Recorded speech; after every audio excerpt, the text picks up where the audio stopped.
Hi, it's Krista. Today is the first day of November, and this marks the month where we're all going to get to know our list really well. This is a short and brief little message with a couple of things now that we've responded to and gotten back information from all of you guys.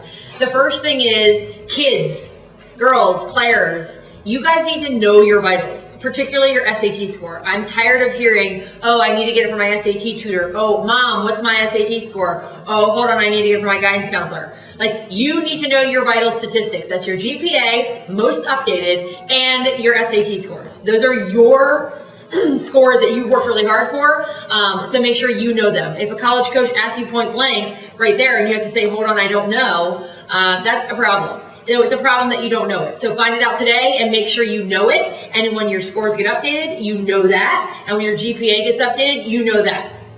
Take responsibility and deal.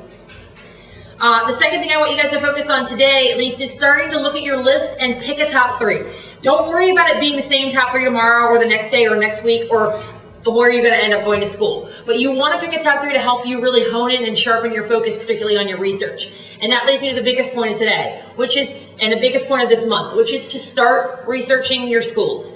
You can do that in a couple of ways. The best way to do it, just from the privacy of your own home or room, is to do some online research. Check out the size, check out the location, check out some of the student activities. What kind of academic programs do they offer? What level is the lacrosse program? Do they have club? Do they have alternate options for maybe intramural sports that you might be interested in? Do they have the things you might be interested in? Can you study abroad? Start to really get some details that come out of your online research. Of course, visiting is the most important thing to do, especially for a school you really seriously are considering or might end up at. So, see if you can take an admissions tour. See if you can get 1 or 2 visits knocked out this month. That would be huge. And it's also going to really engage you in the process. For some of you guys that can't believe this process is happening now, really start digging in. You need to kind of jump in. It's going to be intimidating until you do that. It's going to exist as this weird, crazy, process that's really huge until you just dive right in. So it's a good way to kind of do it by picking a top 3 and really digging deep with that research, particularly this week. The last thing, of course, the way to get familiar with the school is by communicating with the coaches. And I'll just put a little note here. If you're communicating with D1 coaches, you've just reached out to them, it will be hard to get recruited, but it's obviously still a possibility, but you need to really engage and start developing relationships now so that they can maybe yield into relationships that are going to be real if you end up going to that school.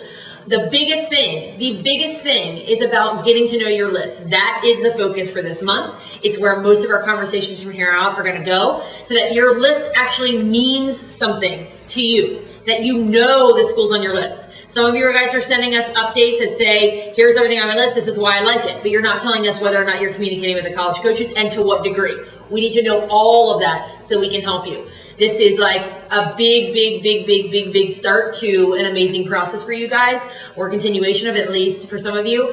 And let's go for it. We're here to help you, and you need to start reaching out. So that's it for today, Monday, November 1st. We will see you tomorrow. Bye.